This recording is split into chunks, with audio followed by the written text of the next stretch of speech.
আমাদের এখানে যে আটটি পয়েন্টে তারা জড়ো হচ্ছে। আমরা কিন্তু কনসার্ন করেছিলাম, বিভিন্ন সাংবাদিকরা আমাদেরকে বলেছেন।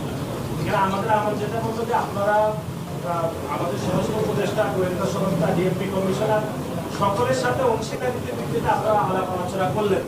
আলাপ আলোচনা করে সারাদিন প্রায় 8 ঘন্টাতে একটা স্টেপও আপনারা নিতে পারবেন না। এটি আমি মনে করি এই যে পুরো নির্বাচন, যে সারাদিন যে নির্বাচন হবে, নির্বাচন এক্সট্রাঅর্ডিনারি প্রভাব পড়েছে। এখন বিভিন্ন মানুষ মনে করছে যে জামাত ইসলামের সাথে স্যার আপনারও এক ধরনের সম্পর্কের বিষয় আছে।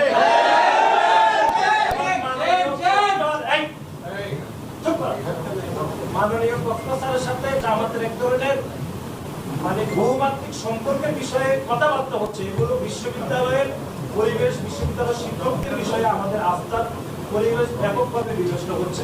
কিন্তু সারাদিন চলে গেলে আপনারা কোনো ধরনের ব্যবস্থা